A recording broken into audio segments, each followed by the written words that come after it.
지난 시간에 이제 혜원 씨께서 LSTM, RNN하고 LSTM 되게 잘 설명을 해주셨고, 예, 저는 오늘 이제 거기에 이어가지고 RNN에다가 어텐션 메커니즘, 그리고 그 어텐션 메커니즘이 어떤 의미를 지는지 설명도 좀 하고, 그 다음에 이제 트랜스포머로 어떻게 이어지는지까지, 예, 말씀을 좀 드리도록 하겠습니다. 예.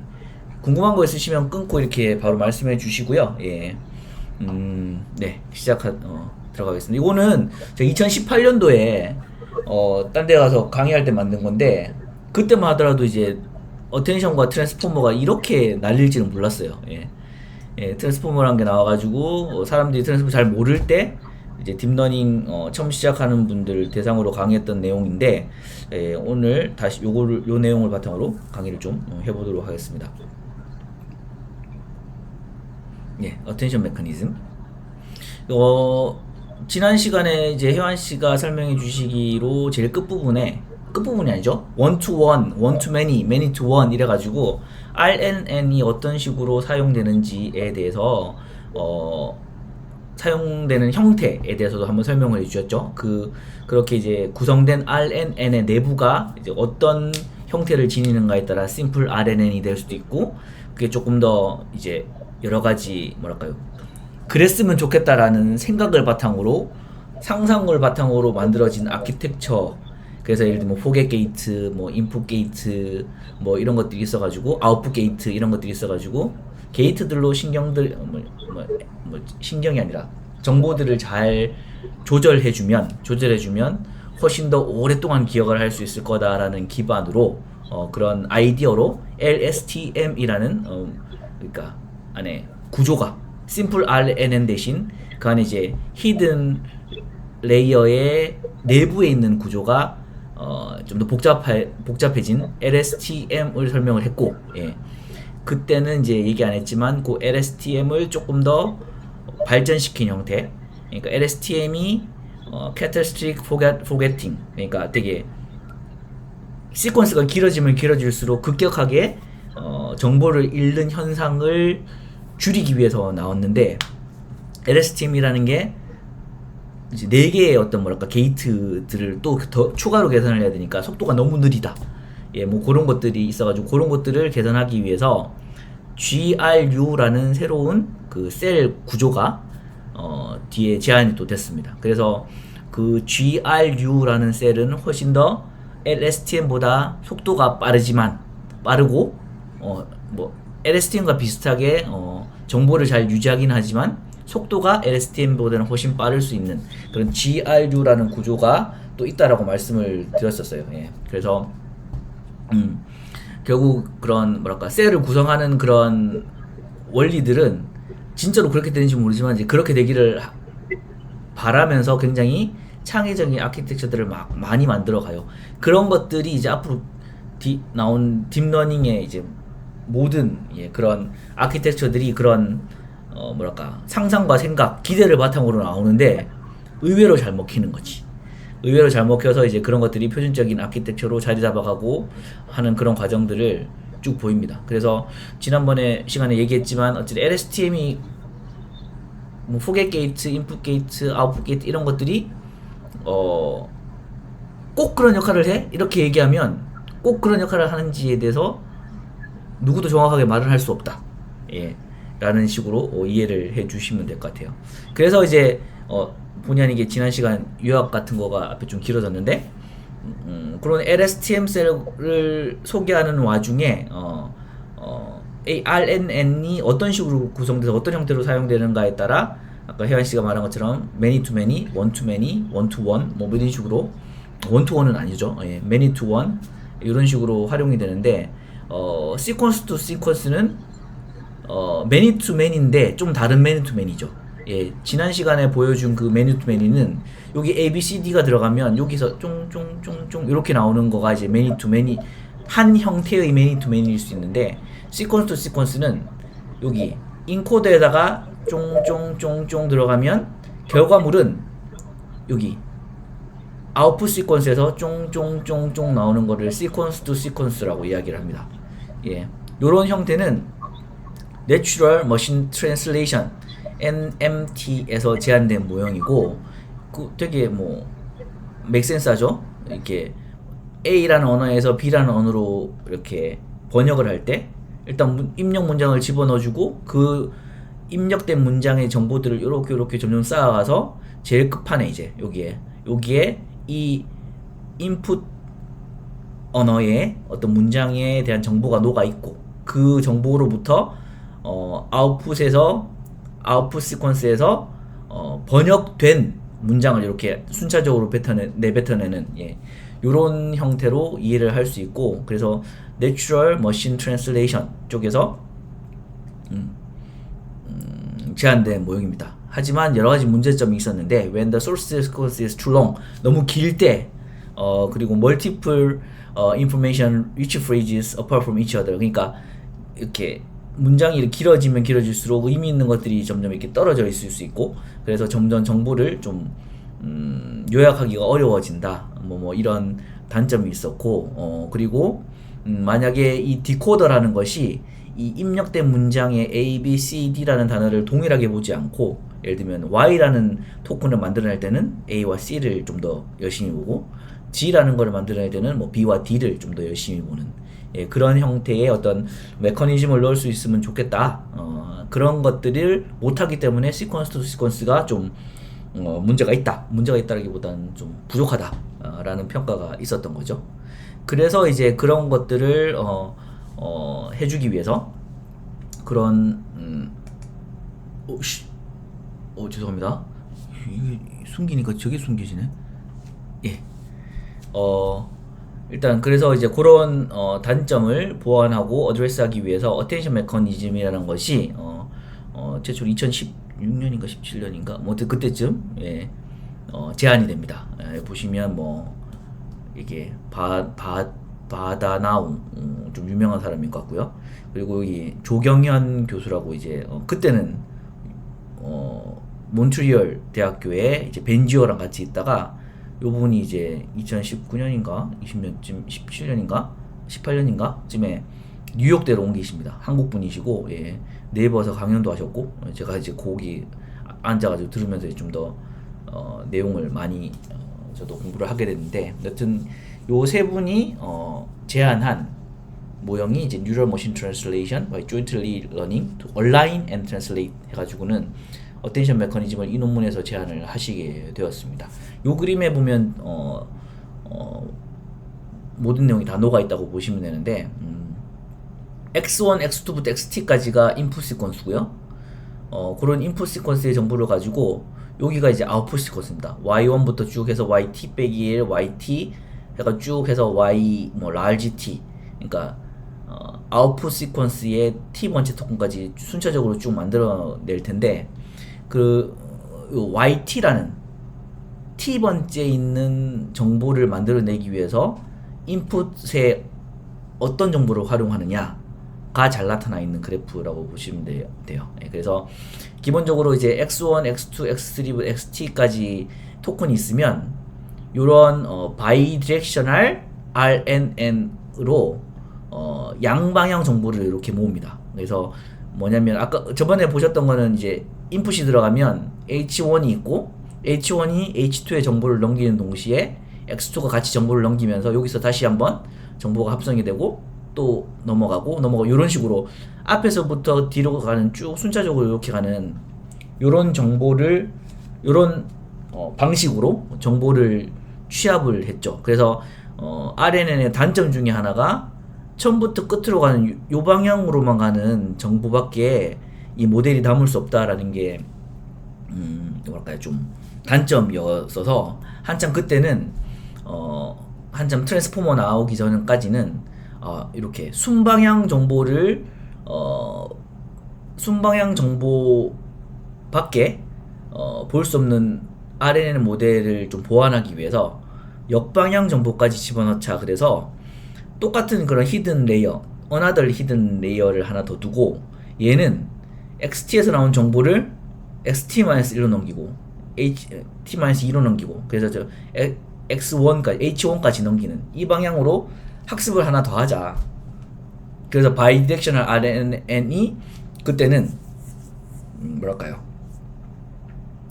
표준 같았습니다. 그래서 문장을 이렇게 번역을 하는 데 있어서 앞에서 뒤로 가는 것도 중요하지만 뒤에 있는 정보가 앞에 있는 토큰에 영향을 미칠 수도 있기 때문에 결국은 이제 뭐 상황과 이런 거에 따라 같은 단어라도 의미가 달라질 수 있잖아요. 예, 그래서 그런 것들을 다 반영하기 위해서 바이디렉셔널 RNN이 되게 유용했던 거고, 이때 제한된 어텐션 메커니즘은 바이디렉셔널 RNN을 기준으로 어떤 각자의 토큰을 순방향의 히든 레이어, 역방향의 히든 레이어, 이 두 개를 이어 붙인 거를 이 첫 번째 토큰의 정보를 가진 레이어라고 이해를 했던 거죠. 그래서 이만큼이 그냥 큰 하나의 히든 레이어라고 보시면 됩니다. 그래서 히든 레이어, x1의 히든 레이어, x2에 해당한 두 번째 토큰에 대한 히든 레이어, 이런 식으로 쭉 있고, 어텐션 메커니즘은 YT라는 거를 만들어내기 위해서 ST라는, 여기도 이제 문장을 만들어내는 과정에 있어서 첫 번째 토큰을 만들어내고, 그 토큰을 가지고 두 번째 토큰을 만들어내고, 세 번째 토큰을 만들어내고, 이런 식으로 순차적으로 정보가 이렇게 가면서 요 아웃풋 시퀀스에서는 문장을 만들어내겠죠. 아웃풋 시퀀스에서는 역방향이라는 게 없겠죠. 왜냐면 앞에 있는 정보들을 가지고 두 번째 단어를 만들고, 두 번째 단어를 가지고 세 번째 단어를 만드니까 이쪽은 쭉 순방향이 될 수밖에 없을 겁니다. 순방향으로 정보를 하나하나 이렇게 만들어가는 과정에서, 그러면 T번째에 있는 아웃풋 토큰을 만들기 위해서 인풋 시퀀스에 어디를 유심히 볼 거냐라는 거를 AT1, AT2, ATT까지 요런 개수들과 요런 웨이트, 요런 개수값들과 각각 이제 그 포지션에서의 히든 레이어들을 곱해서 더하고 곱해서 더해서 얘네들을 다 합한 어떤, 그쵸, 요거와 똑같은 사이즈의 벡터가 되겠죠. 여기에다가 숫자 곱해서 더하고, 여기다가 숫자 곱해서 더하고 해서 요거를 다 하나 더 하니까 결국은 요만한 사이즈의 벡터가 나올 거고, 얘와 아웃풋 시퀀스의 이전 시점에서 나온 히든 레이어의 값을 같이 집어넣어 가지고 YT를 만들어내자라는 거죠. 그러니까 YT를 만들어낼 때는 이전 시점에서 넘어온 이전 시점까지 넘어온 정보들과, 그리고 우리가 인풋으로 준 어떤 정보들의 어디를 좀 더 열심히 봐야 되겠다. 예를 들면 알파 T3이 제일 크면 YT라는 토큰을 만들어낼 때는 T 빼기 1까지의 토큰에다가 인풋 중에 여기 세 번째 토큰을 좀 더 잘 봐서 좀 더 중요하게 생각을 해서 T라는 시점에서의 토큰을 만들어내겠다 라는 의미가 여기 녹아 있다라고 보시면 됩니다. 예, 요거 이해하셨으면 이제 어텐션 메커니즘이 무엇인지에 대해서는 다 이해를 하셨을 것 같고요. 결국은 이제 어텐션이라 하면 결국은 이 AT1, AT2부터 ATT까지 스몰 t가 고정되어 있을 때 1부터 t까지 다 있으니까, 예를 들면 뭐 YT 빼기 1에서는 또 요만큼의 또 개수가 더 있겠죠. 또 t개의 a들이 또 t-1에 대해서 쭉 있을 거예요. 예. 그래서 보면 그러면요, 여기서 네네. 지금 보면은 역방향 한번 쭉 갔다가 순방향으로 쭉 한번 는 건데, 여기서 알파 값은 똑같은 값이 적용되는 거죠. H1이 역방향 가든 순방향 가든, 그죠? 그죠. H1 그 역방향 순방향 그냥 이어 붙여 가지고 그냥 크기가 2배가 되는 히든 스테이트라고 보시면 됩니다. 예. 네. 예, 그렇긴 그리고 하지만 H2에서도 같은 알파 T2라는 게 두 번 적용이 되는. 그렇죠. 얘가 여기도 적용되고 여기도 적용되고. 예. 네. 예. 딥러닝에서는 이렇게 레이어들 막 이어 붙여요. 막 길이를 막 이어 붙여 가지고 그냥 하나의 길이로 보고 하는데, 요것도 정말 요거 두 개는 되게 독립적으로 이렇게 추정이 그러니까 독립적으로 추정이 된다기보다 학습이 되고 그냥 그 두 개를 이어 붙였다고 보시면 됩니다. 예. 이어 붙인 하나의 큰 큰 벡터에다가 요 앞에 개수들을 곱해가지고 이 벡터에 대한 상대적인 중요성을 말해주는 거고, 예. 이런 것들이 t개가 있고 또 y t개에 대해서 t개가 있으니까 t의 제곱개만큼의 a들이 나오고, 이 a들을 잘 해석을 하면 어떤 그러니까 서로 이제 시퀀스를 넣어가지고 시퀀스가 나올 때 서로 어떤 관계가 있는지에 대한 이제 중요도를 저희가 볼 수가 있죠. 예. 그래서 요 큰 그림이 일단 이해되셨죠? 예. 이해 안 됐을 수도 있고, 안 되면 좀 물어보세요. 예. 저희는 아는 게 목표니까. 예. 그러면요, 이사님. 그러면 저희가 이 X 데이터가 되게 뭐라 하지? 문장이 되게 길고 네. 되게 긴 문장이에요. 네네. 몇 장, 책 한 거 정도 아니지만 그렇게 돼. 네. 그러면은 걔도 다 그냥 역방향 하면 쭉 갔다가 순방향 이렇게 다 한번 훑는 거예요. 그러니까 2번 얘를 훑어보는 셈이 되는 거예요. 그렇죠. 2번 훑어보는 셈이 되죠. 예. 얘를 학습시킬 때는 요렇게 훑어가는 과정이 있을 수밖에 없어, RNN은.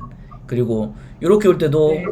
요렇게 훑어오는 수밖에 없어가지고 2번 훑고, 그 2번 훑은 거에 대한 각 토큰의 중요성을 T라는 걸 만들어낼 때 얘네들이 이제 알려주는 건 거죠. 예. 알겠습니다. 그래서 그런 식으로, 예, 진행되는 게 어테이션 메커니즘이어서 그냥 딱 느낌에 일단 계산량이 엄청 많을 것 같잖아요. 예. 그래서 어텐션은 굉장히 계산량이 많습니다. 예. 벌써 이것만 해도 추정해야 될 개수가, 학습해야 될 파라미터의 개수가 일단 t의 제곱개가 추가가 되는 거니까, 예. 되게 이렇게 문장이 길어지면 길어질수록 윈도우 사이즈 내지는 컨텍스트 사이즈가 길어지면 길어질수록 어텐션 메커니즘은 계산이 엄청 복잡하고 어려워집니다. 네. 그래서 이제 어텐션이 뭘 할 수 있냐 했을 때는 롱텀 메모리, attending to memories. 그래서 기본적으로 제가 Y가 한참 와가지고 한 100번째 거를 하고 있어도 얘는 이전 단어의 기억에만 의존하지 않고 인풋의 모든 거를 다 보기 때문에 메모리 할 수 있는 능력이 굉장히 커질 수 있다라는 거는 그냥 직관적으로 이해가 되시겠죠? 네, 그리고 exceeding limits of global representation. 그 전에 또 시퀀스 투 시퀀스 모형의 문제점 중에 하나가, 제가 아까 말씀드릴 때 이렇게 해가지고는 여기에 입력 문장의 모든 정보가 여기 다 녹아 있다고 했잖아요. 그래서 얘가, 이게 우리가 입력하는 문장이 1000문장이든 100문장이든 10만 문장이든 여기 요 히든 레이어가, 그러니까 순차적으로 사실 요것들은 다 같은 거죠. 같은 놈들인데 거기다가 정보를 먹여가지고 제일 마지막에 있는 요 놈 하나 가지고 그 10만 개의 문장을 다 표현을 해야 돼요. 그죠? 요 구조에서는 그럴 수밖에 없잖아요. 그래서 시퀀스 투 시퀀스의 문제가 글로벌 레프레젠테이션에 문제가 있다 라는 겁니다. 근데 이렇게 어텐션 메커니즘을 적용함으로 인해서 이제 요 토큰들마다 서로 다른 부분들을 막 보니까 굳이 여기 마지막에 있는 요 표현에 여기 요 정보에만 의존할 필요가 없이 얘는 다시 입력 문장 전체를 봐서 얘를 결정을 하고, 얘는 또 이전에 온 정보들과 입력 문장 전체의 정보들을 다 감안해서 Y를 만들어내기 때문에 글로벌 레프레젠테이션 문제가 사라질 수 있다. 뭐 이런 그런 의미를 가지고 있습니다. Decoupling representation from problem. Different problem require different sizes of representations. STM. 이거 제가 너무 오래전에서 까먹었는데. 그러니까 representation을 함에 있어서도 사실 문제에 따라서 representation이 달라질 수 있는 거죠. 요거 같은 경우는 요거 하나에 모든 정보가 담겨 있고, 예를 들면 뭐 이 뒤에 문장이 되게 짧거나 길거나 상관없이 똑같은 길이, 뒤가 엄청 길어지면 사실 여기 얘도 좀 더 많은 정보를 담아야 될 수도 있고 뭐 이런데 이것과는 상관없이 얘는 딱 하나만 바라본다는 거죠. 그렇기 때문에 좀 뭐랄까 좀 경직되어 있다? 뭐 그런 식으로 좀 생각을 할 수 있고 그리고 computational elements of visual data focusing only on the parts of the 그러니까 attention 같은 걸 적용함으로 인해서 이제 아까처럼 선택적으로 입력 시퀀스의 일부만을 볼 수 있으니까 얘는 computational limits라고 이야기를 했는데 사실 이건 조금 어텐션 메커니즘만 놓고 봐서는 조금 안 맞는 말일 수가 있네요. 예, overcoming computational limits of visual data. 그래서 이거는 이미지의 어떤 일부분만을 포커싱 한다라고 되어 있는데 어텐션 메커니즘이 어쨌든 아까 본 것처럼 입력 문장의 일부만을 보면서 포커스가 되기는 하지만 꼭 그게 꼭 컴퓨테이션 리미트를 엄청 줄여준다? 할 수 있나? 이거는 좀 잘 모르겠습니다. 예. 그리고 인터프레터빌리티를 줄 수 있죠. 아까 말한 것처럼 어텐션 그 아까 A들을 쭉 모아놓고 그 A들의 강도에 따라서 이 모형이 제대로 작동하는지 안 하는지 저희가 해석을 할 수 있겠죠. 저 뒤에 이제 예들도 나오겠지만 뭐 어떤 단어 스쿨이라는 단어를 번역을 할 때 입력 문장에 뭐 다른 학교라는 단어를 유심히 봤는지 안 봤는지 뭐 이렇게 보면서 이 번역 모형은 스쿨이라는 단어를 해석하기 위해서 학교라는 단어를 열심히 봤어. 그러면 요 모델은 내부적으로 그런 번역 메커니즘이 잘 녹아 있는 그런 모델이야 라고 저희가 간주할 수 있겠죠. 예. 그래서 그런 식으로 인터프레터빌리티에 대해서 되게 장점이 있는 그런 모형이라고 생각합니다. 예. 그래서 실제로 이제 어떻게 어텐션을 구현을 하느냐, 지금까지는 아이디어였고 어떤 식으로든 정보를 넣어주자 뭐 이런 전반적인 구조였고 실제로 어떤 식으로 구현을 하는가는 이렇게 두 가지로 나눠진 것 같아요. 예. 일단 alignment, attention energy라는 걸 정의를 해서 저 A를 잘 수식으로 표현할 수 있어야 되겠고 이 A들을 어떤 식으로 엮어서 실제 시퀀스 아웃풋 시퀀스를 만들어 나갈 때 이런 식으로 더해줄 수 있느냐라고 하는 거고요. 그래서 얼라이먼트 모델은 어떤 식으로 구현이 되냐면 결국은 얼라이먼트는 잠시만요. 마우스가 안 되지? 마우스가 안 되네. 이상하다. 여기 나오는데 여기 안 나와. 별일이 다 생기네요. 예. 얼라이먼트라는 과정에 대해서 먼저 설명을 드리면 얼라이먼트는 어쨌든 인풋되는 어떤 H들과 아웃풋에 있는 S들을 어떤 식으로든 정보를 연결시켜 줘야 되는 거죠. 저희 통계학이나 어떤 데이터 분석에서 두 정보를 연결시키는 거는 거의 언제나 뭐 이너 프로덕트 뭐 이런 거죠. 그래서 여기서도 보면 여기서는 이제 얼라이먼트를 이런 식으로 결정이 된대요. 여기 보시면 이제 어떤 SI 왜냐면 저희는 여기서 H가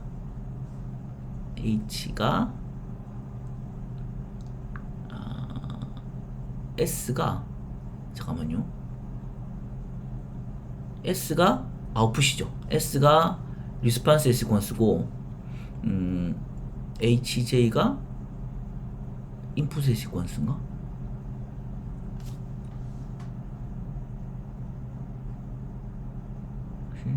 UA depend on I.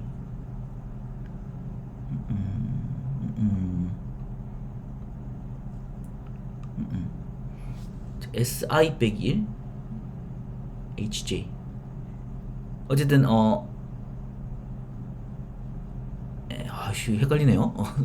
H가 인풋이고 S가 아웃풋이라고 보면 J번째 인풋과 I 빼기 1번째의 아웃풋과의 어떤 얼라이먼트 관계는 인풋 시퀀스의 히든 레이어에다가 어떤 UA라는 UA는 여기 보시면 Rn to 2n이니까 n 차원 잠깐만요. UA가 R to 2n이니까 HJ가 2n이죠. 여기서 n은 지금 요 노테이션으로 유추해 보건데 n은 히든 레이어의 디멘전인 것 같아요.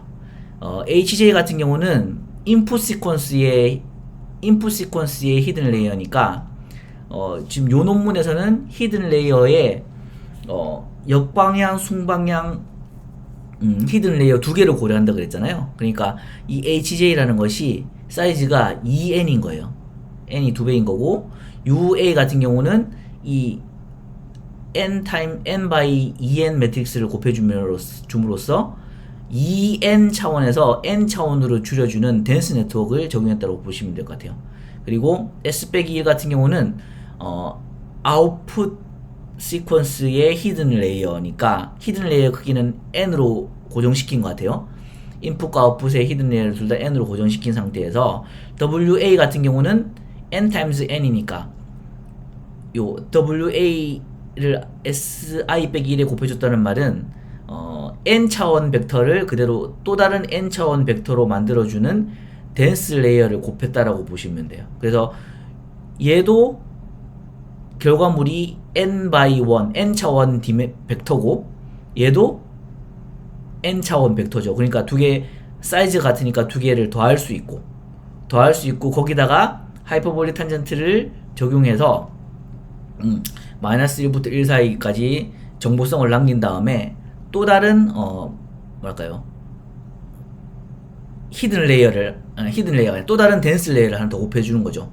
이 덴스 레이어는 어떤 거냐면 Rn이니까 얘가 n차원 벡터였고 n차원 벡터에다가 Rn을 벡터를 곱해주니까 이거의 결과물은 스칼라의 숫자예요.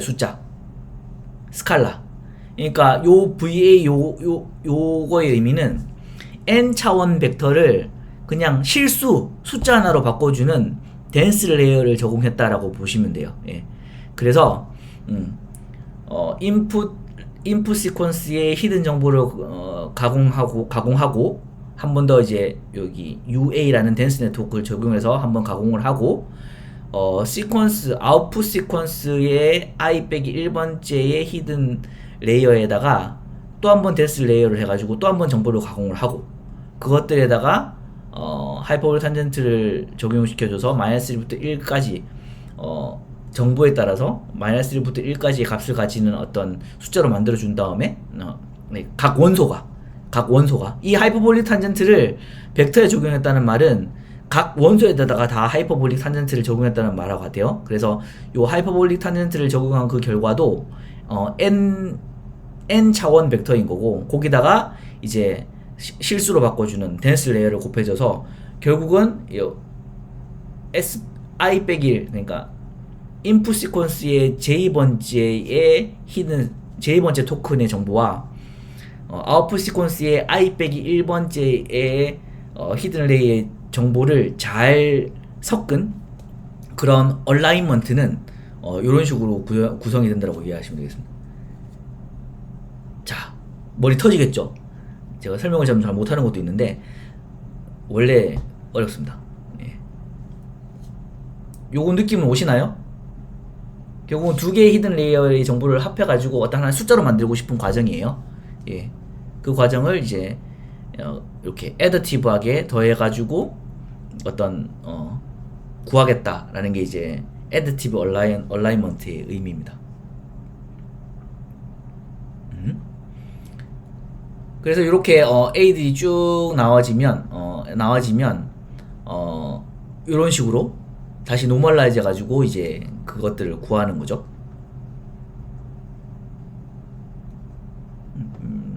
잠시만요. Basically, unnormalized scores of alignment between decoder S and hidden state H의 unnormalized score고 alignment 자체는 그래서 결국 attention attention은 이런 식으로 계산을 하는 건 거죠. 예. source hidden state HS와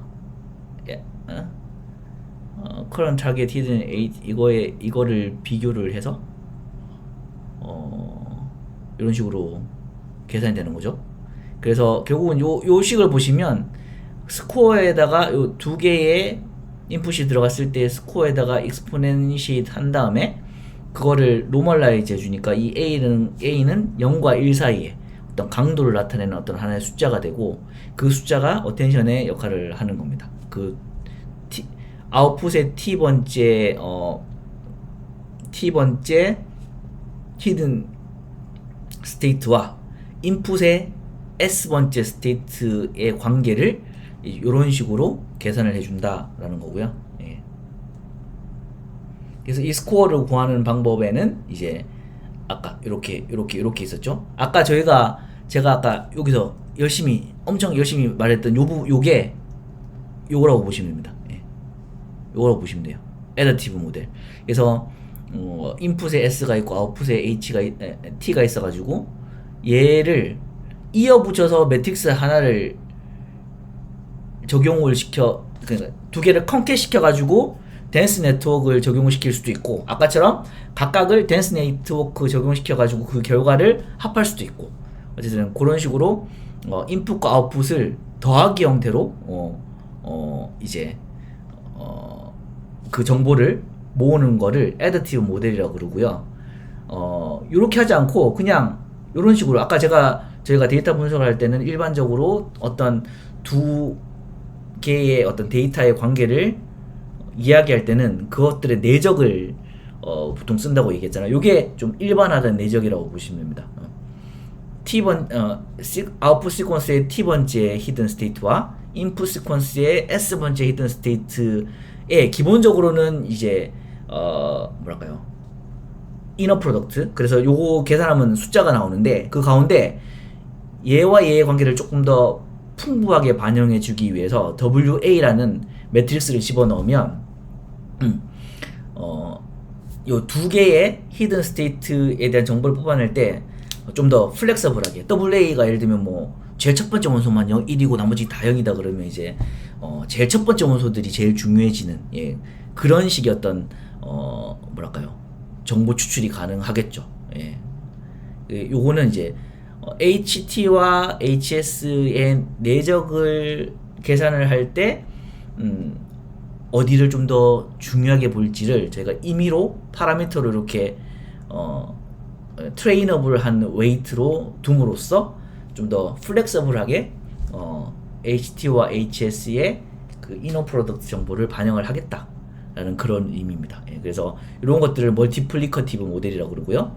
제일 심플한 게 요거죠. 아까 제가 말한, 예, 제가 이렇게 간다고 요거를 말씀 안 드렸는데, 이렇게 가는 와중에 아까 제일 처음에 요 제일 심플한 케이스는 요 WA가 그냥 아이덴티티면 되는 거니까, 요 아이덴티티라는 말은 그냥 그대로 두 개를 다 프로덕트를 한다는 거니까, 얘가 제일 저희가 데이터 분석에서 보는 두 개의 정보를 연관시키는 제일 심플한 케이스, 그거보다 조금 더 플렉서블한 케이스, 얘는 계산의 속도를 고려해 가지고 조금 더 뭐랄까 또 다르게 정의한 케이스. 그래서 이 세 가지 정도의 스코어를 계산하는 방법이 있습니다. 예. 무슨 말인지 모르겠죠. 여기서 이게 헷갈리는 게, 여기서 A라고 나와 있죠. A. 요게 사실은 뒤에서 봤을 때는 S라고 보시면 돼요. 그리고 여기서는 여기 A라 하잖아. 요 A가 요 S들로 요 식을 통해서 나온 최종 어텐션 값이라고 보시면 돼요. 그래서 여기가 사실은 스코어가 되면 좋겠고, 스코어가 이렇게 계산되고 이런 스코어들이 계산돼서 노멀라이즈 과정을 거쳐가지고 최종 AT가 나온다. 근데 요 스코어는 어떻게 계산하느냐, 뭐 이렇게 한다. 이렇게 이해해 주시면 될 것 같아요.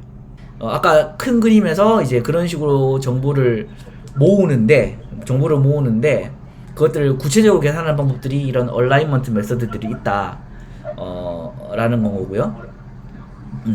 아까 요 얘기를 한 번 더 좀 더 풀어놓은 게 이겁니다. 그냥 멀티플리커티브 모델은 그런 두 개의 정보를 모으는 데 있어서 기본적으로 다 프로덕트 기반으로 스코어를 만드는 거가 멀티플리커티브 모델이고, 애디티브 모델은 이런 식으로 두 개의 정보를 더해가지고 그 더한 정보를 섞어서 어떻게 해보자라는 건데, 위에 있는 거와 밑에 있는 거는 위에 있는 놈이 조금 더 단순한 모형이라고 보실 수가 있어요. 왜냐면 각각의 어떤 댄스 레이어를 적용한다면 합한 거기 때문에 파라미터 개수가 위에가 훨씬 적다라고 보실 수 있습니다. 그런 식으로 해서 나온 결과물들을 이런 식으로 마지막에 WS라는 WS가 뭐죠? Attention Hidden State, Attention Vector, HT Spread Through the Softmax Layer to Produce Split. 그러니까 결국은 최종의 아웃풋을 계산하기 위해서 저 히든 저렇게 계산되어진 히든 레이어에다가 또 한 번 댄스 레이어를 곱해가지고 우리가 원하는 답을 얻는다, 뭐 이런 말인 거고요. 요거는 어텐션의 본질을 이해하는데 크게 중요한 말은 아닙니다. 그래서 셀프 어텐션이 무엇인지 그림으로 제가 이 그림 하나하나 제가 직접 그린 거거든요. 예, 되게 그렇습니다. 그래서 일단 기본적으로 저희가 이미 알고 있는 N그램 CNN은 데이터를 어떤 식으로 요약하는지에 대해서 그림을 그려놓은 거예요. 그래서 저희가 어떤 원래 데이터가 제일 아래에 I work for SKT에서 일할 때 만든 거라서 I work for SKT라는 이런 문장이 있으면 이런 문장을 N그램에서는 N그램이라는 말이 뭐죠? 그러니까 토큰을 N개를 묶어서 보겠다라는 거죠. 그래서 K가 3이라는 말은 여기서 N은 3이라는 말하고 같다라고 보시면 되고, 그 3개의 그램을 본다는 말은 I, 빈칸 W까지만 보고, 그 다음에 빈칸 WO까지의 정보를 보고, WR, ORK 이런 식으로 3개씩 움직여가면서 정보를 모으겠다라는 게 이제 N그램인 거고요. CNN도 맨날 마찬가지로 CNN도 리셉티브 필드가 있죠. 그러니까 필터 커널 필터, CNN에서는 필터라고 그러나? 커널이라고 그러나? 커널.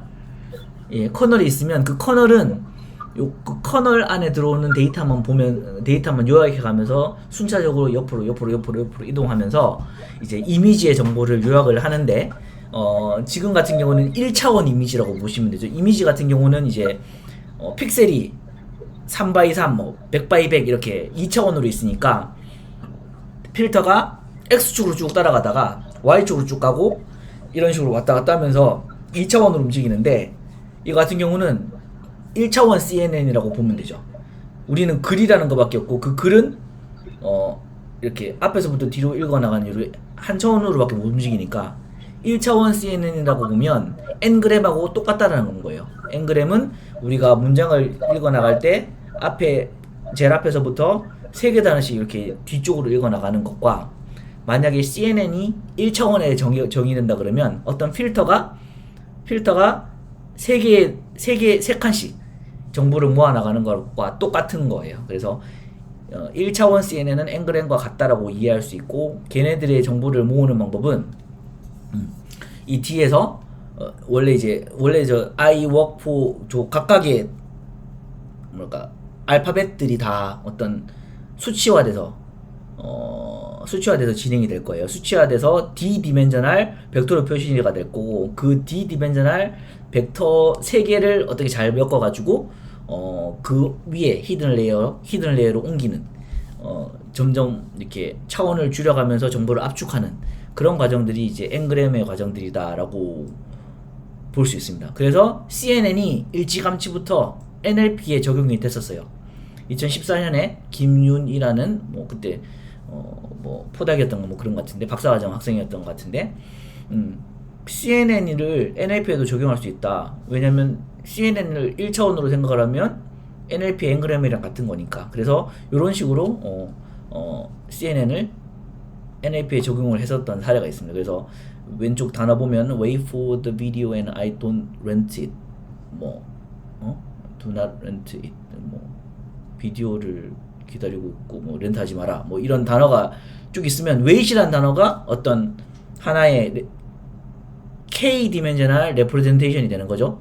어떤 wait이라는 거를 어떤 숫자 벡터로 표현을 하고 for도 또 다른 숫자 벡터로 표현하고 더 비디오 쭉 한 다음에 얘네들을 두 칸씩 가면서 쭉 이렇게 두 칸씩 가면서 정보를 압축해 가지고 제일 앞에 보이는 빨간 네모로 압축을 시키고 그 다음에 저 뒤에 노란 거를 보시면 리세트 필드의 크기가 달라요. 빨간 거는 두 단어만 보면서 정보를 요약을 하는 레이어 하나와 그 다음에 노란 거 같은 경우는 두 개 단어로는 좀 알 수가 없는 정보들이 또 있을 것 같아. 그래서 그러면 세 개의 단어를 보면서 정보를 압축해가는 레이어. 비슷하게 생각하면 뭐 네 개의 단어를 보면서 정보를 압축해가는 레이어 해가지고는 여러 개의 컨볼루셔널 레이어가 생기고 이 컨볼루셔널 레이어를 또 한번 뭐죠?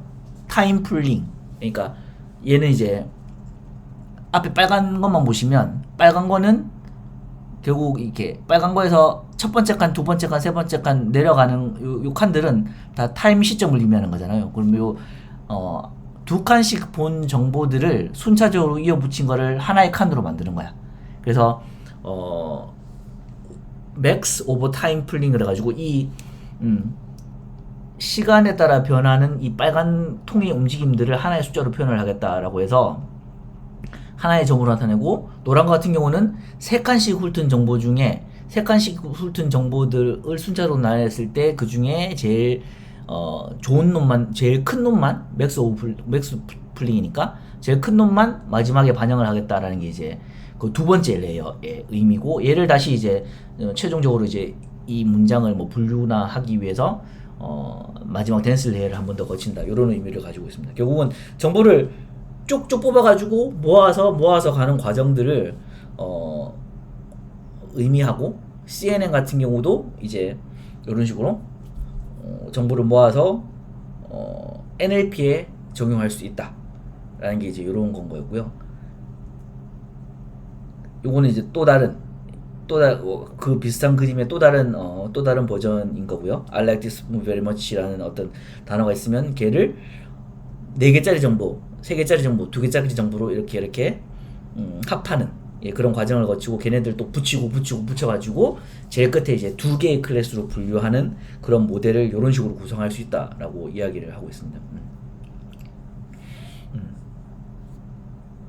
그리고 이제 여기에도 여러 가지 또 이슈가 있는데 리셉티브 필드를 어떻게 더 크게 할 수 있느냐 뭐 그리고 그렇게 더 리셉티브 필드가 더 커지면 커질수록 계산량이 너무 많기 때문에 그럼 계산량을 줄이기 위해서는 어떻게 이걸 다일레이트 할 수 있느냐 컨볼루션을 좀 띄엄띄엄 해가지고 계산 속도를 좀 빠르게 할 수 있느냐 라는 그런 식의 어떤 물음이 또 이런 모형에서도 생길 수가 있는 거죠. 예. 그래서 이런 상황들을 잘 요약을 해보면 어떤 HT 스타라는 점의 정보를 활용하기 위해서 만들어내기 위해서 그냥 그 어떤 창 안에 들어오는 모든 정보들을 그냥 똑같은 웨이스로 보고 이 정보를 뽑아냈다라고 볼 수가 있죠. 예를 들면 XT 스타와 XI와의 관계를 어떠한 아까 말한 뭐 그런 스코어 펑션이나 이런 것들을 이용해서 정보를 요약할 건데 그렇게 요약된 정보들을 그 창 안에 있기만 하면 동등하게 보겠다라는 게 이제 요 CNN과 N그램의 사상이다 라고 보실 수 있을 것 같아요. 정보를 요약하는 방법이 어쨌든 요 두 개의 토큰에 대한 정보들을 두 개의 어떤 떨어진 정보들을 어떤 F라는 함수로 요약을 해내는데 걔네들을 요런 윈도우 안에 있기만 하면 똑같은 웨이트로 가겠다라는 게 의미인 거고 요런 식으로 생각할 수 있다는 거죠.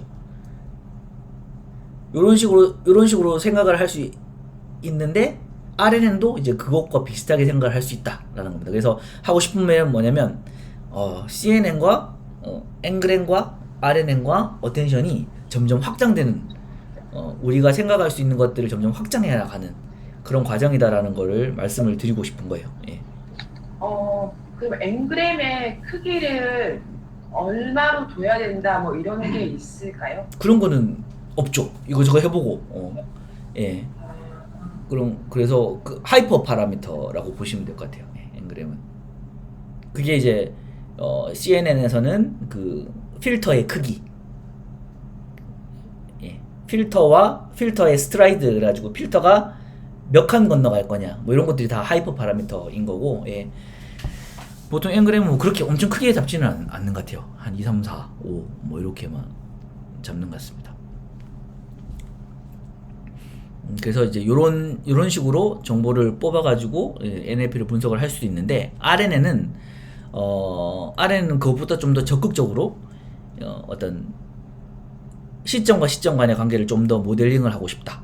이 같은 경우는 지금 정보를 쭉쭉 뽑아내는 데 있어서 사실 시점에 대한 정보가 그렇게 많지가 않아요. 예, 이거는 그냥 이렇게 리셉티브 필드를 이렇게 훑어간다는 의미가 있을 뿐이지, 나중에 시간 관점에서 요약을 할 때는 그냥 여기 같은 맥스로 그냥 해버리고 막 이런 식이거든요. 그래서 앞단어와 뒷단어의 관계를 전혀 고려하지 않는다. 모르겠고 얘는 정보를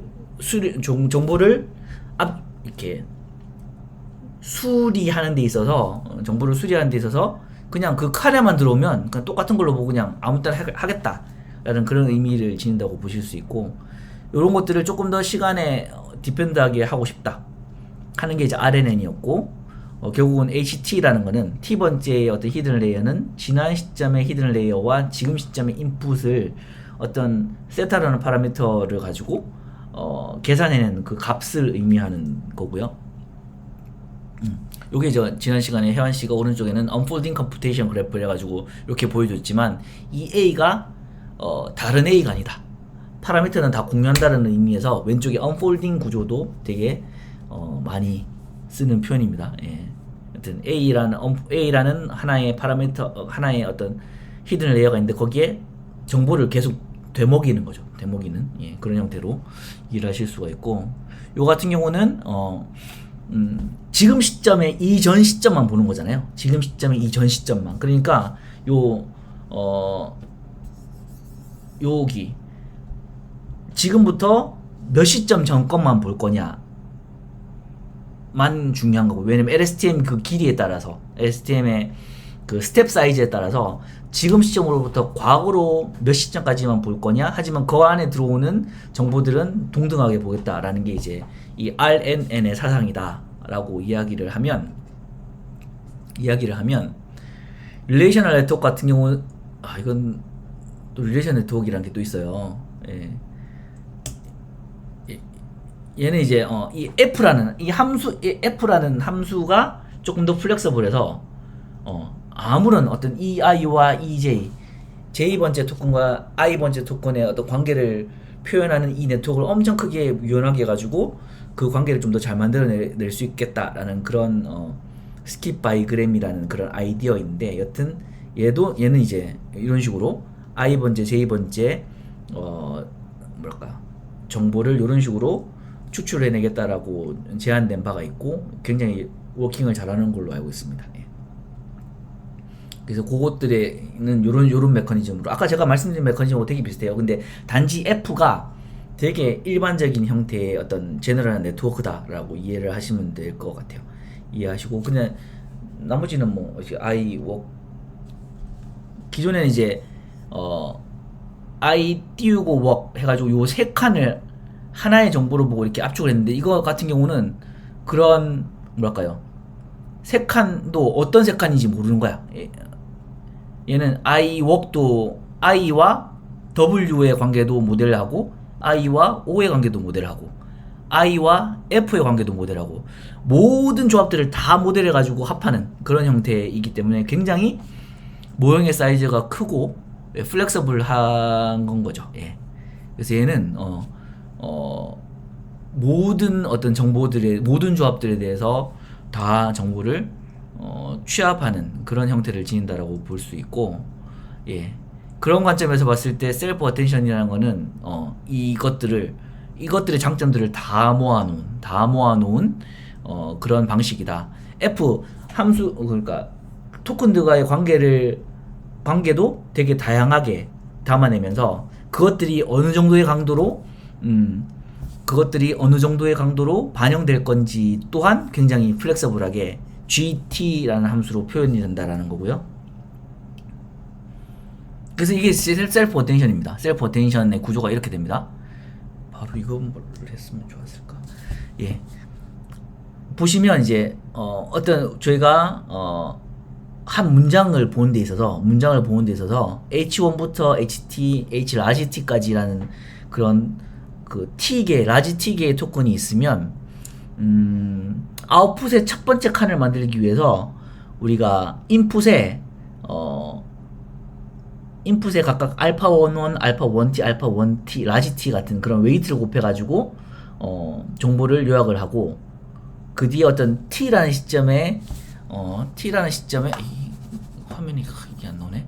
T라는 시점에 아웃풋 레이어의 정보를 만들기 위해서 또 다른 알파들을 알파들을 가진 인풋의 선형 결합으로 표현을 하고 싶다 라는 게 셀프 어텐션인 거죠. 그래서 요 T를 만들 때는 T번째 토큰에 해당되는 어떤 그런 아웃풋을 만들 때는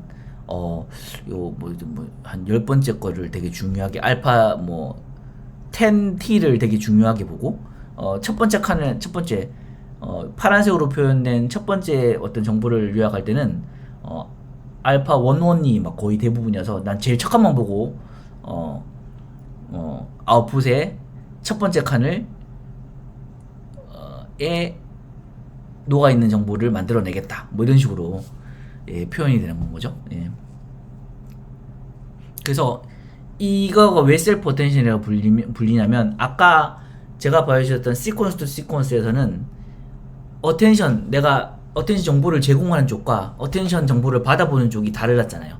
인풋 시퀀스가 어텐션을 주는 쪽이고 아웃풋의 시퀀스가 어텐션 정보를 받는 쪽이어서 그냥 어텐션 메커니즘이라고 말할 수 있었는데 셀프 어텐션 같은 경우는 내가 내 자신을 보는 거니까 내 자신의 앞과 뒤를 다 고려해서 각각의 정보를 만들어낼 때 나의 어디를 주로 봐야 될지를 계속 다르게 본다라는 거죠. 예, 그런 관점에서 셀프 어텐션이라는 이름이 붙었고, 예, 그래서 한동안 또 셀프 어텐션에 대한 리터러처가 많이 나오기도 했었죠. 예. 그래서 나온 모형이 출현한 순서를 보면 이제 RNN, 시퀀스 투 시퀀스, 그 다음에 어텐션, 그 다음에 셀프 어텐션, 그 다음에 이 개념들을 몽탕 묶어서 트랜스포머 이렇게 나왔다고 보시면 됩니다. 이사님 궁금한 점이 한 가지 있는데요. 네. 그 어텐션 모형이 이제 시퀀스 대 시퀀스 다음에 나온 거다 보니까 뭐 번역에 있어서 문제를 해결하기 위한 거에 되게 적합했을 것 같은데 네. 셀프 어텐션은 번역을 하기 위한 문제 어떤 방법론은 아니었던 그렇죠. 것이죠? 아니죠. 예, 번역은 아닌 방법에서도 어텐션을 쓰고 싶다라는 니즈에서 그러면 그 어텐션이라는 모양을 어떤 식으로 가져오면 좋을까 고민하다가 나온 아키텍처라고 보시면 될 것 같아요. 얘는 그럼 주로 어떤 문제를 해결할 때 자주 쓰였었을까요? 지금처럼 뭐 클래시피케이션 할 때 모형의 성능을 더 부스트하는 그런 목적으로 많이 쓰이고, 그리고 모형을 아까 제가 말씀드렸던 것처럼 인터프리트 할 때 많이 쓰이는 거죠. 예를 들면 뭐 뒤에도 얘기가 나오겠지만 어떤 문장이 들어오고 그 문장에 예를 들면 센티멘트 어널리시스를 가지고 긍정이다 부정이다 라고 결론을 냈어. 근데 이 결론은 만약에 긍정이라고 판단했으면 이 문장의 어디를 보고 얘가 긍정이라고 판단했지? 라는 거를 어텐션 웨이트의 크기로 파악할 수가 있는 거죠. 저도 처음에 이거 지금 전체 설명하시는 내용이 이게 제너러티브 모델까지는 아직 간 게 아니라서 저도 지금 설명하시는 내용 대부분이 다 클래시피케이션 문제라고 생각을 했었거든요. 맞아요. 클래시피케이션 문제에 적용할 그렇게 이해를 하면 되겠죠. 왜냐면 저도 이거 하다가 번역은 그러면 어떻게 되지? 이런 생각을 했는데 지금 번역까지는 아니고 말씀하신 대로 그냥 클래시피케이션이 가장 쉬운 거라면 감성 분석의 뭐 긍정, 부정 뭐 이런 정도의 분류를 하는 그런 문제를 그 두 가지를 다 이야기한 겁니다. 그래서 아까 혜환 씨가 말한 것처럼 앞에 시퀀스 투 시퀀스에 적용되는 그냥 어텐션은 말씀하신 대로 번역을 하기 위해서 번역의 출력이 입력이 어디를 받는지를 잘 파악하고 좀 더 정보를 많이 주기 위해서 만들어진 거고, 셀프 어텐션은 그 메커니즘을 그런 제너러티브한 상황이 아닌 그런 일반적인 상황, 나만 있을 때 내가 뭐 어딜 참조해가지고 뭘 만드는 게 아니라 나만 있을 때 어텐션을 어떻게 적용하면 좋을까, 그래서 뭐랄까 인터프리터빌리티를 어떻게 좀 높일 수 있을까라고 해서 나온 게 셀프 어텐션인 건 거죠. 예.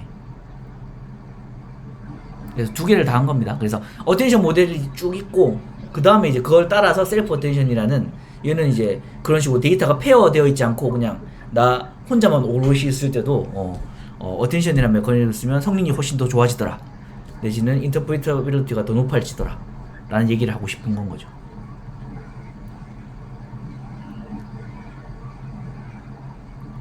어렵나요? 제가 지금 보여지는 그림에서만 보면은 셀프 어텐션은 이 H1, H2 각각 다 만들어지는 거예요? 그렇죠. 예, 그저 위로 정보를 올릴 때, 예, 네네네. 셀프 어텐션이라는 메커니즘에 의해서 저런 것들을, 그러니까 각각의 포인트들의 중요도를 감안해서 정보를 만들어낸다라고 보시면 됩니다.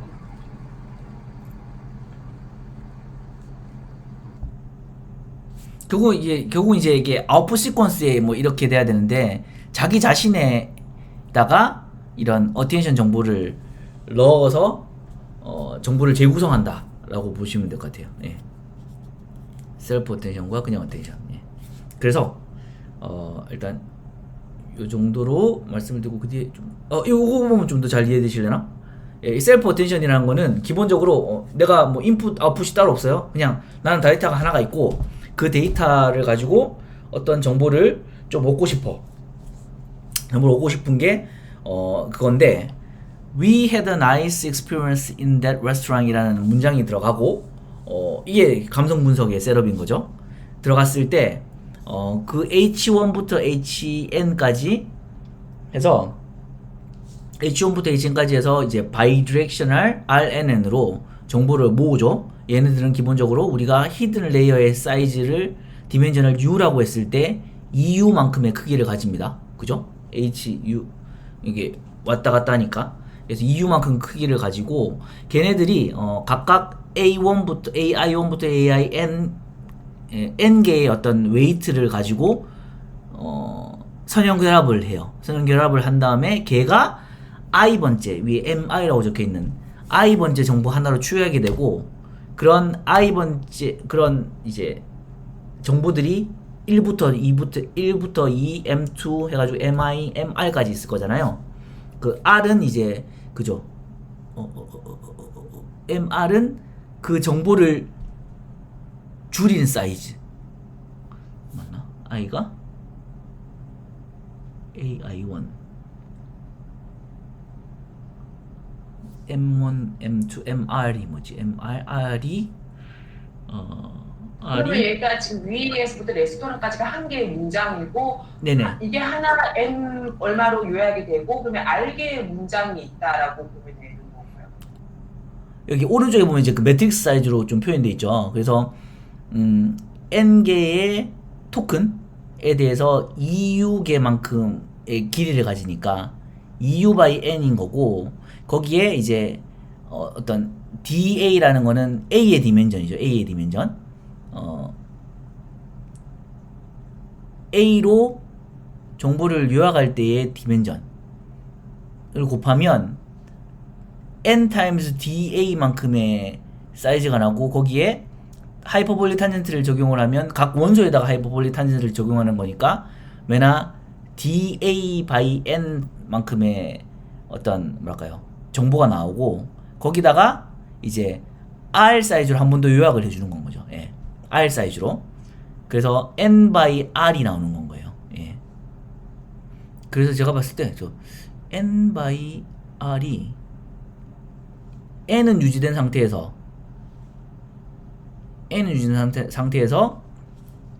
U가 R로 준 거죠. U가 R로 준 그런 모형이라고, 그런 그런 식으로 정보를 줄여 나갔다고 보시면 되고, 그래서 예, 정보를 저런 식으로 EU부터 DAR 사이즈로 줄인 다음에 그것들을 다시 이제 마지막 그 뭐죠? 마지막에 또 댄스 레이어를 통해서 우리가 원하는 사이즈의 문제로 바꾸는, 예, 그런 과정들을 쭉 거쳐 나가게 됩니다. 예. 요거는 자세하게 좀 뜯어 보시면서 이렇게 적어 보시면 쉽게 아실 수 있을 것 같아요. 예. 그래서 지금까지 쭉 말씀드린 거가 결국은 트랜스포머를 설명드리기 위해서 거기에 다 나오는 단어들이어서 지금 쭉 말씀을 드린 거예요. 예, 시퀀스 투 시퀀스, 기본적으로 트랜스포머가 인코더 디코더로 이루어진 그런 두 개의 어떤 부품으로 이루어진 그런 모형이기 때문에 말씀드렸던 거고, 거기에 기본적으로는 어텐션이라는 개념들이 쓰이고 인코더 안에서는 셀프 어텐션이라는 개념들이 또 쓰이고, 그래서 이제 그런 것들, 그런 개념들을 한 번씩 언급해서 결국 하고 싶은 거는 트랜스포머를 말씀을 드리고 싶은 건 거예요. 석 팀장님은 트랜스포머를 들어보신 적이 있으실까요? 예. 사실 전혀 모르는 분야입니다. 예. 근데 트랜스포머 있다라는 말은 많이 들어보셨죠, 그죠? 단어는 좀 봤었습니다. 그렇죠, 그렇죠. 예, 그래서 실제로는 잘 모릅니다. 근데 이 트랜스포머라는 것이 진짜 제가 저희 KQC 안에서 엄청 얘기 많이 하고 있는데 이게 아무리 강조해도 지나치지가 않아요. 왜냐면 요즘은 다 트랜스포머거든요. 그러니까 모델이 트랜스포머로 대동단계했다고 보시면 돼요. 뭐 기존에 어떤 분야의 모델이건 성능의 한계에 부딪혀가지고 더 이상 진전이 없을 때 제일 먼저 하는 게 그냥 트랜스포머 갖다 쓰는 거예요. 물론 이제 그 상황에 맞게 트랜스포머의 구조와 그런 뭐랄까 아주 작은 부분들은 고쳐서 써야 되겠지만 기본적으로는 다 트랜스포머예요. 그래서 지금 VIT가 비전 인 트랜스포머라는 것도 있고요. 예, 이제는 이제 처음에는 언어로부터 트랜스포머라는 모델이 시작을 해서 그게 이제 비전으로 넘어가서 비전도 평정했고, 물론 그 뒤에 이제 스테이블 디퓨전 이런 게 나오긴 했지만 제너티브 모델이 득세를 하고 이제 많이 활용되기는, 생성형 모델들이 많이 활용되기는 하지만 기본적으로 비전도 트랜스포머, 그리고 음성, 뭐 오디오 뭐 이런 거, 뭐 음성 인식 내지는 음성 생성 이런 거 다 이제 트랜스포머. 그리고 당연히 언어는 트랜스포머가 이제 사이즈를 키워가면서 버트, GPT가 사이즈를 키워가면서 인스트럭트 GPT, GPT-3, 인스트럭트 GPT, 챗 GPT. 예. 그리고 뭐 구글 바드 뭐 이런 거 다 트랜스포머 기반이라고 보시면 돼요. 그러니까 요 기본적인 아키텍처를 아시는 거가 지금 한 2021년 이후에 나오는 모델의 모든 모델을 아시는 거랑 같아요. 저번에 또 우리 KQC 내부에서는 바이오 쪽 세미나를 진행하면서 제가 공유를 했지만 알파 폴드, 로제타 폴드 이런 것들이 다 트랜스포머 기반입니다. 그래서 트랜스포머 하나만 아시면 이제 거의 모든 모형의 아키텍처를 아실 수가 있고, 제가 이거 이후에 여러 가지 이제 또 트랜스포머 이후에 버트 이후에 GPT도 쭉 설명을 드릴 텐데, 그 과정에서 달라지는 거는 모델이 커지고 데이터가 더 많이 들어가고 더 정교한 데이터가 들어가고 이런 거지, 아키텍처가 크게 바뀌는 건 없습니다. 그래서 오늘 요걸 말씀을 듣고 이제 좀 유심히 보시다 보면 트랜스포머에 대해서 다 이해를 하실 수 있고, 예, 타임 시리즈의 딥 AR 이후의 모형들은 트랜스포머 기반으로 이제 타임 시리즈 모형들이 만들어지고 있습니다. 예. 트랜스포머가 일단 왜 나왔느냐? solely based on attention mechanism만 이용을 해요. RNN은 빼는 거예요. 어떻게 보면 이 굴러온 돌이 이제 박힌 돌 쳐낸 거죠. 기본적으로 RNN이라는 게 있었고 그 RNN을 번역에 써보자 해가지고 시퀀스 투 시퀀스 RNN 두 개를 이어 붙인 시퀀스 투 시퀀스라는 거를 만들었고 그게 성능이 너무 좀 떨어져. 글로벌 레프레젠테이션이 안 돼. 그래서 그러면 글로벌 레프레젠테이션 말고 로컬 레프레젠테이션 한번 넣어보지? 그래서 그러면 입력 문장에 부분을 보면 될 거 아니야? 그래서 우리가 입력 문장에 어디를 어텐션 할지를 보자 해가지고 어텐션 모델이 나왔고 그래서 이제 sequence to RNN with attention 모델이 이제 잘 활용됐는데 이 트랜스포머는 그 RNN with attention 메커니즘에서 RNN을 빼자는 건 거예요. attention 메커니즘만 있으면 충분하니까 원래 근간을 이루던 RNN을 빼고 어텐션만 활용하자. 그래서 얻는 이득은 속도. 예, RNN은 너무 늦다. 그리고 LSTM이 롱텀 디펜던시를 잘 감안하지 못한다.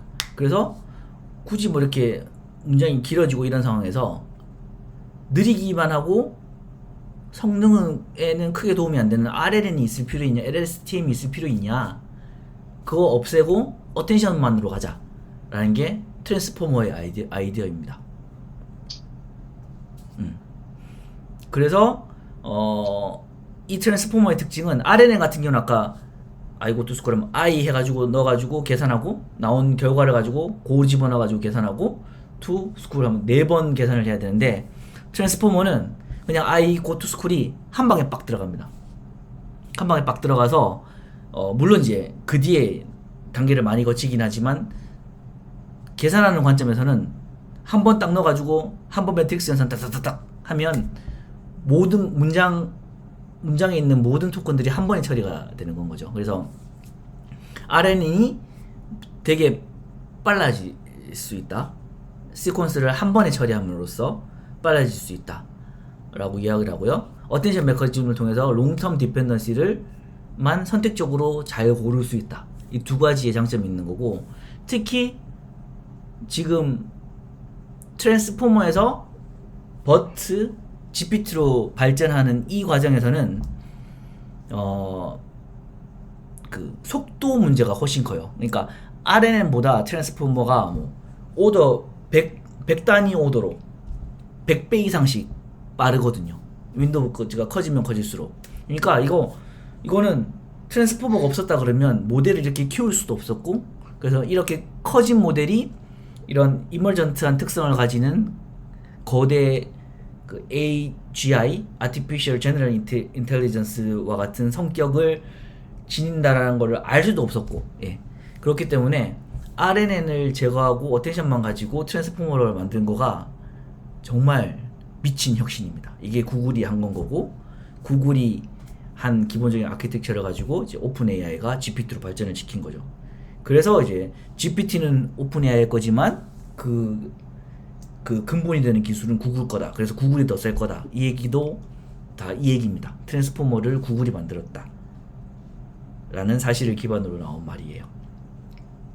사족이 너무 길죠. 네, 어쨌든. 근데 너무 이렇게 스토리가 여기서부터 풀면 지금까지 나오는 최신 모델까지 다 풀 수 있어서 제가 그냥 넘어가기가 어렵습니다. 예. 그래서 이제 이게 트랜스포머의 아키텍처예요. 예. 인풋이 있고 기본적으로 트랜스포머 아키텍처는 원래 시퀀스 투 시퀀스 모델을 대체하기 위해서 나온 모델이잖아요. 예, 그래서 모델이기 때문에 인풋 아웃풋이 있고 인풋 아웃풋이 있고 왼쪽 걸 인코더 블락, 오른쪽 걸 디코더 블락이라 그래요. 그래서 인코더 블락에서 인풋들이 들어가서 정보들을 쭉 모아낸 다음에 그 정보를 이제 디코더 블락에다가 유기적으로 이제 집어넣어 주는 거죠. 거기에는 이제 멀티헤드 어텐션이라는 그런 메커니즘들이 이제 들어가는 건 거고요. 그래서 이런 것들 이제 요 아키텍처에 등장하는 여러 가지 요소들에 대해서 한 번씩 말씀을 드리고 넘어갈 거예요. 예. 그래서 이게 트랜스포머 아키텍처다. 인코더와 디코더로 나눠져 있다. 인코더는 나중에 버트에 활용될 거고요. 디코더는 GPT에 활용이 돼요. 예. 그 정도만 일단 개념 잡으시고 각각의 요소들이 어떻게 생겼는지 한번 보시죠. 예.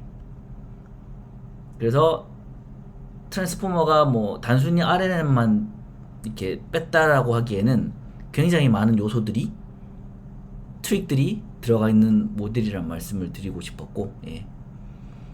셀프 어텐션과 멀티 헤드 어텐션은 인포메이션을 효과적으로 빼내기 위해서 사용되는, 아까 이제 선택적으로 아주 긴 데이터라도 잘 설명할 수 있도록 하기 위해서 이제 이제 셀프 어텐션, 멀티 헤드 어텐션이라는 아키텍처를 쓰게 된 거고요. 그리고 매스킹이라는 거는 아까 오른쪽에 보신 그 디코더 블락에서는 기본적으로 순차적으로 데이터를 만들어낸 시퀀스 투 시퀀스가 그랬잖아요. 입력을 받아가지고 시퀀스는 한 단어씩 탁탁탁탁 번역된 문장을 내뱉어내는 것처럼 디코더는 순차적으로 결과를 내놔야 되는데, 기본적으로 이제 트랜스포머라는 트랜스포머에 들어가 있는 스케일 닷 어텐션은 기본적으로 앞뒤 상관없이 모든 시점에 모든 정보를 다 활용하기 때문에 그런 부분을 좀 매스킹이라는 메커니즘을 통해서 이 디코더라는 애는 자기의 역할에 충실하게 뭔가 계속 입력을 받아서 생성해내는, 그 다음 걸 생성하고 그 다음 걸 생성해내고 그 다음 것을 생성해내는 역할을 하기 위해서 매스킹이라는 이런 메커니즘이 들어갔고, 포지셔널 인코딩 같은 경우는 이제 아까 RNN의 좋은 점은 이렇게 순차적으로 정보를 가져간다는 거였는데, RNN을 싹 빼니까 이제는 되게 데이터를 한 번에 넣어가지고 빨리 처리하는 건 좋긴 하는데 오더 인포메이션이 없어지는 거죠. 그래서 뭐 it라는 거가 문장 제일 앞에 나올 때와 제일 끝에 나올 때 그 it의 의미는 되게 달라집니다. 앞에 나오는 it은 주어의 it인 거고 제일 끝에 나오는 it은 목적어의 it이 많을 거니까, 그것들의 같은 it이라 하더라도 그 it의 역할이 다를 수 있다라는 거를 포지셔널 인코딩을 적용시켜 줌으로써 오더 인포메이션을 좀 킵하자라는 게 이제 포지셔널 인코딩인 거고요. 레지듀얼 커넥션은 이제 더 네트워크를 더 깊게 쌓아 올리기 위해서, 레지듀얼 커넥션이라는 거는 보통 레이어를 하나씩 거쳐가면서 그레디언트 미분값에 대한 정보들이 없어지는데, 그보다 그냥 한 번씩 건너뛰어가지고 그 레이어를 안 건너치고 원래 있던 그 그레디언트랑 합하면서 시그널을 좀 더 크게 남겨서 오랫동안 더 깊은 레이어까지 넣고 싶다라는 건 거죠. 예. 뭐 그런 식의 어떤 의미를 지닌다고 보시면 되겠습니다. 그리고 라벨 스무딩 이라는 거는 이제 저쪽에 로스를 만드는 데 있어서 쓰는 거고요.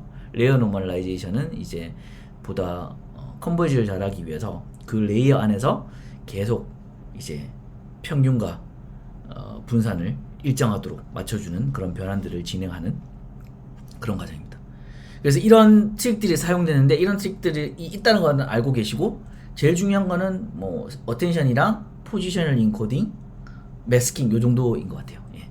그래서 어텐션에 대해서 먼저 알아보면, 어텐션을 지금까지는 이제 어텐션을 뭐 출력 시퀀스가 있고 입력 시퀀스가 있고 막 뭐 그거의 관계 뭐 이렇게 얘기했는데, 얘는 쿼리 키 밸류라는 개념으로 이게 어텐션이든 셀프 어텐션이든 상관없이 그냥 쿼리 키 밸류 요 세 가지 개념으로 통합시켜 놓은 거예요.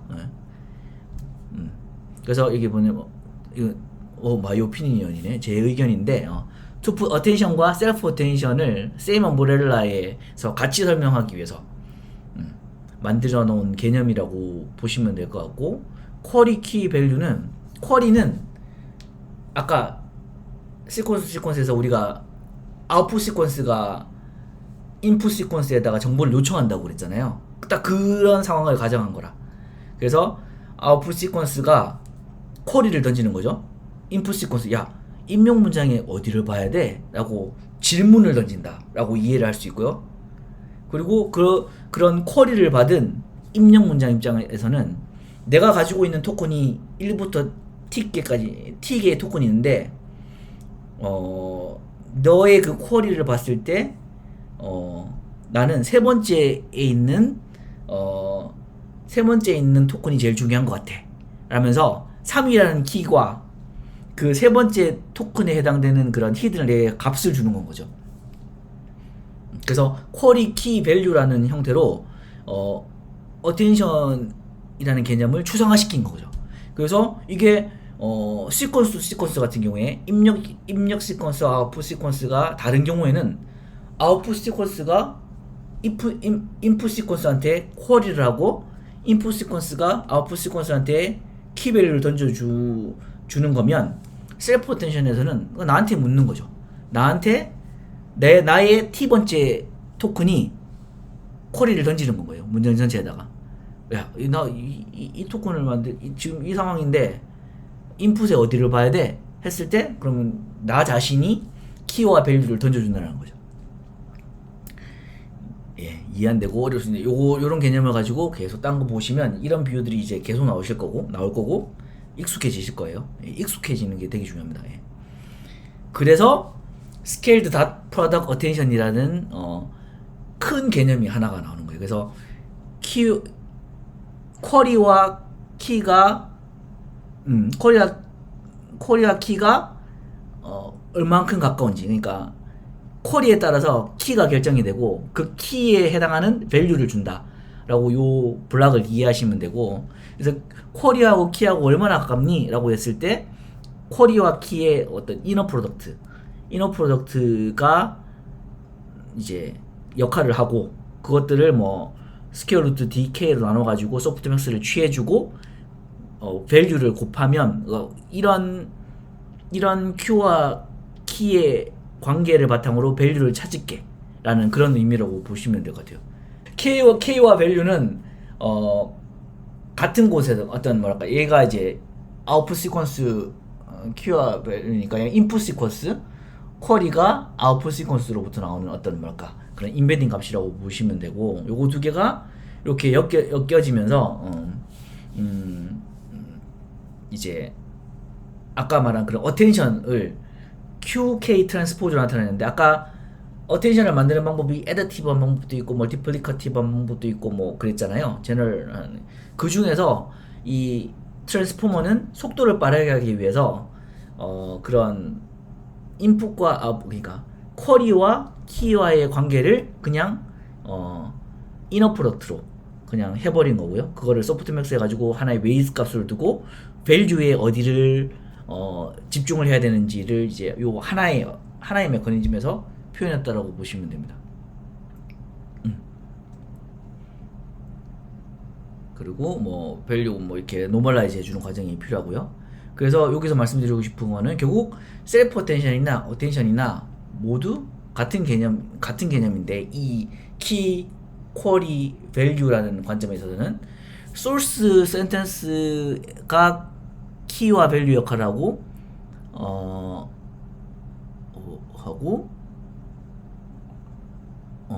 소스 센텐스가 쿼리의 역할을 하거나, 이게 결국 소스와 키 밸류 페어와 쿼리가 소스 같은 경우에는 셀프 어텐션이고요.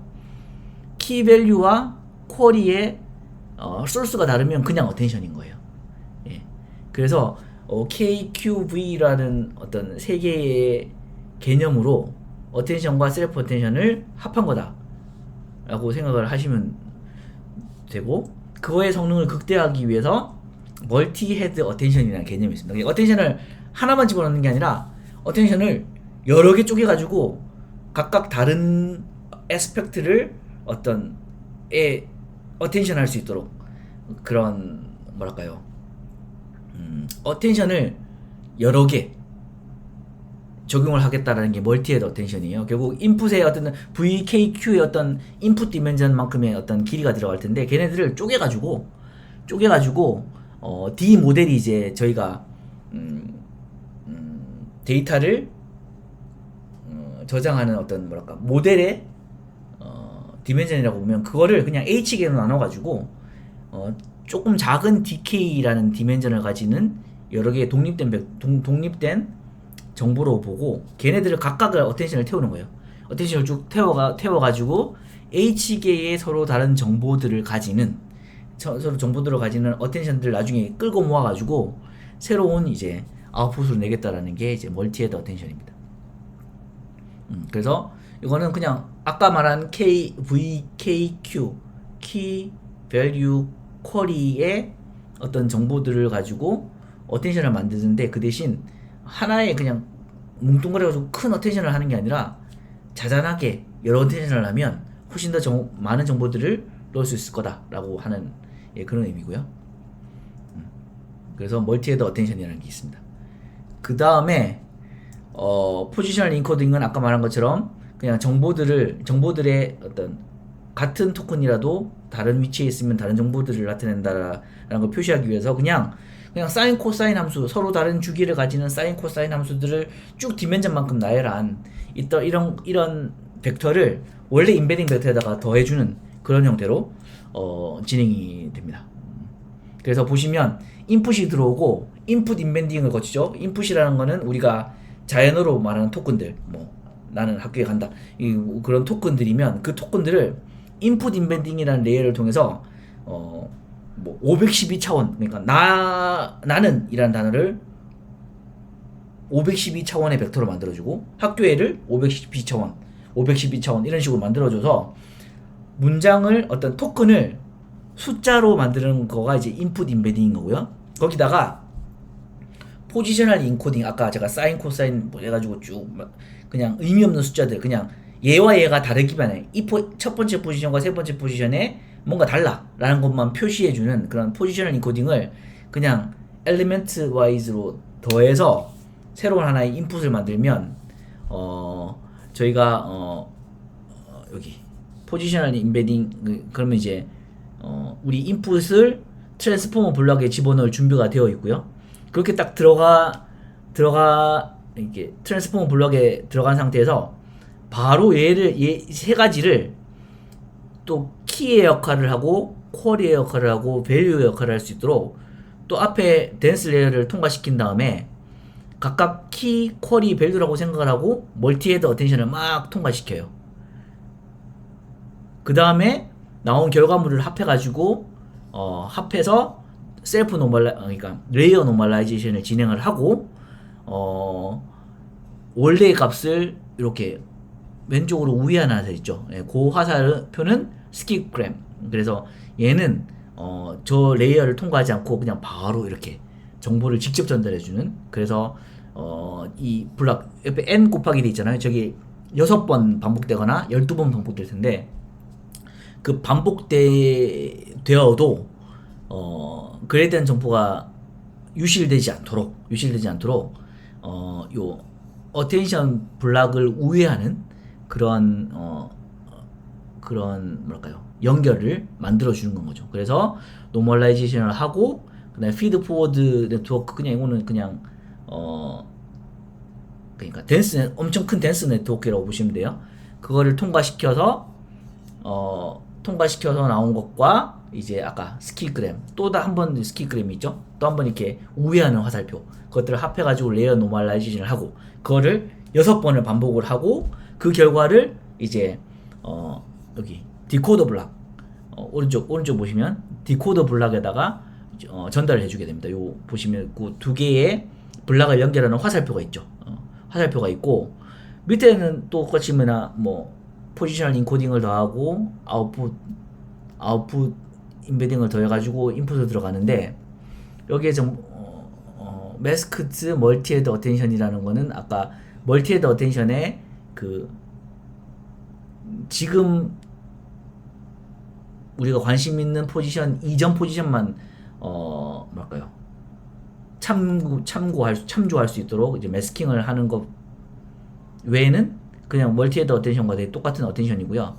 그 위에 두 번째 블락 보시면 멀티헤드 어텐션의 인풋이 두 줄이 인코더 블럭으로부터 들어와요. 얘가 키와 밸류이고요. 키와 밸류이고 밑에 디코더 블럭에서 올라가는 화살표 있죠.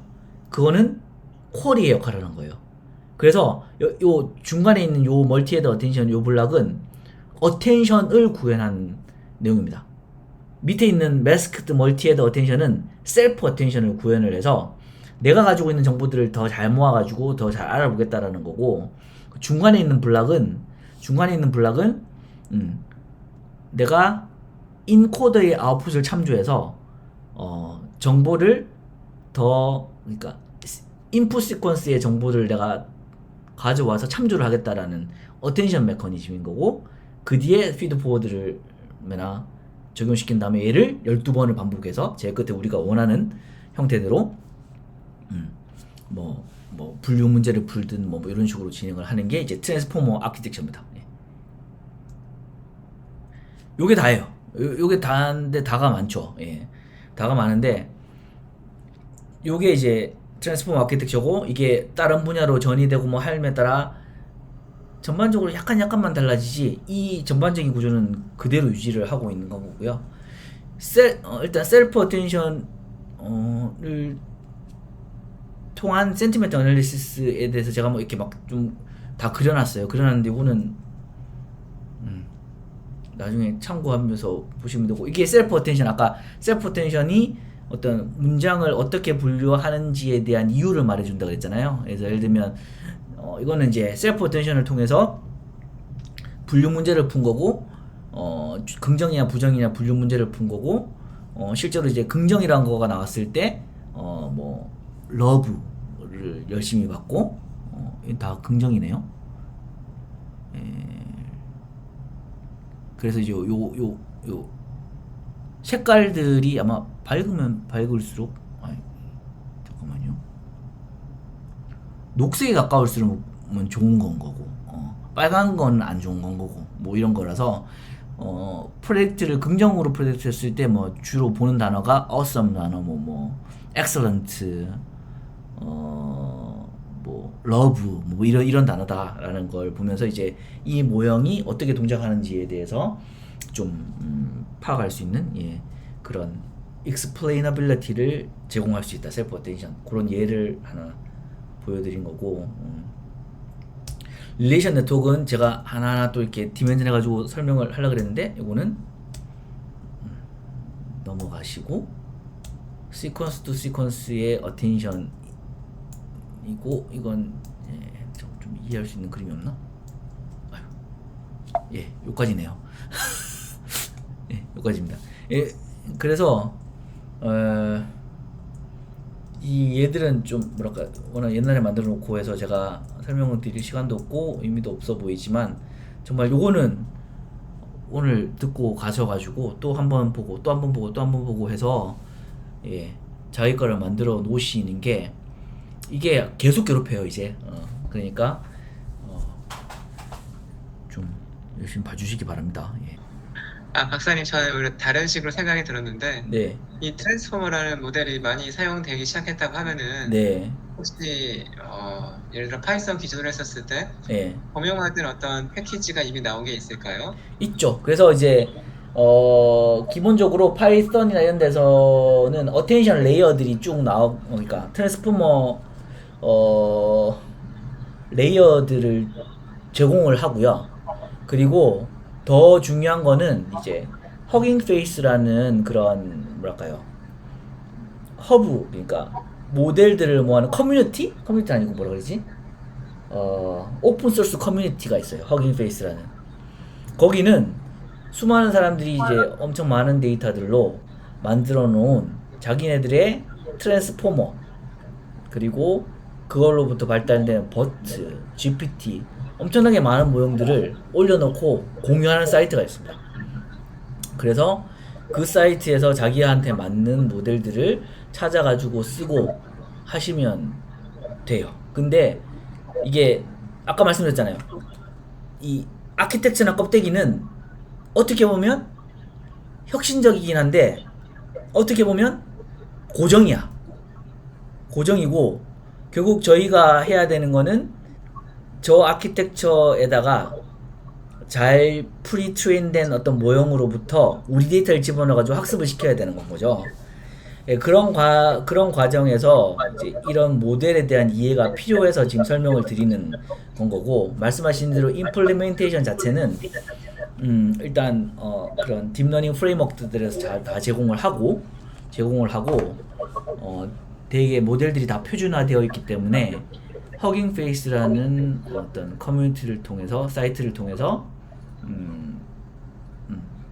되게 쉽게 이용할 수 있습니다. 근데 우리 목적에 맞지는 않아요. 그러면은 예를 들어서 저희가 어떻게 보면 이거는 범용적인 또 그런 질문이 될 수도 있을 것 같은데, 네네. 사실 테스트하려는 모델 자체가 여러 가지 변수를 필요로 하는 게 아니고 데이터의 양 자체가 많지 않을 때, 네. 그런 상황에서도 이 모델을 저희가 교체를 하는 식으로, 예를 들어서 만약에 RNN이다, 뭐 LSTM이다, CNN이다, 아니면 뭐 텐션이다, 트랜스포머까지 왔었을 때, 그러니까 모델 자체가 단순하고 데이터의 길이가 길지 않을 때도 이 모델을 교체했을 때 성능의 효과가 이게 확실히 드러나는 편일까요? 아유, 그건 아니죠. 예, 이건 모델이 커짐에 따라 데이터가 같이 커져야 컴퓨테이션 파워까지 세 가지가 다 같이 늘어야 모델의 성능이 증가한다라는 게 이미 오픈 AI에서 밝혀놓은 게 있어요. 그래서 제가 뭐 혜완 씨 모델을 시작하거나 할 때 제가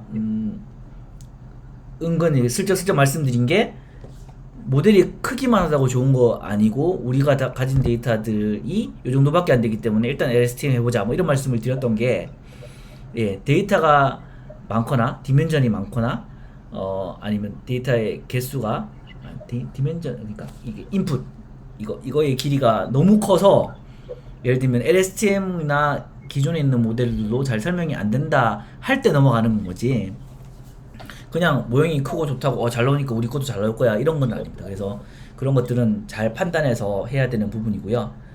예.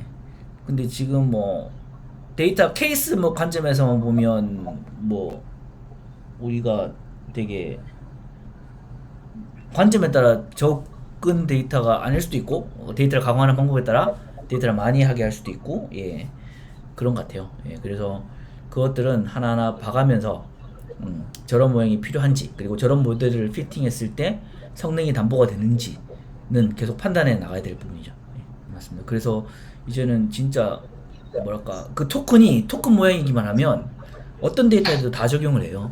심지어는 뭐 영어로 학습해 놓은 트랜스포머에다가 이미지를 토큰해가지고 집어넣어도 이미지도 잘 분류해줘요. 그만큼 뭐랄까 인간의 뭐 인지가 다 비슷하다고 볼 수도 있겠지만, 그만큼 이제 영역을 넘나들면서 언어로 막 학습시켰는 모형에다가 이미지만 좀 집어넣어가지고 하니까 또 되더라, 뭐 이런 것도 많이 나오거든요. 예, 그래서 아주 예, 핫합니다. 핫하고 이것들을 꼭 알아두셔야 돼요. 예, 지금부터 나오는 것들을 이해하시기 위해서는. 예. 지금 모든 게 이 베이시스 위에서 이야기가 돼요. 예. 네, 그렇습니다. 일단은 뭐 오늘 이 정도 말씀을 드리고, 뭐 오프라인에서 제가 막 하나하나 다 써가면서 말씀드리는 게 더 좋겠지만, 예, 일단 세미나는 또 세미나대로 의미가 있는 거니까, 예, 일단 예, 오늘은 여기까지 하고 마치겠습니다.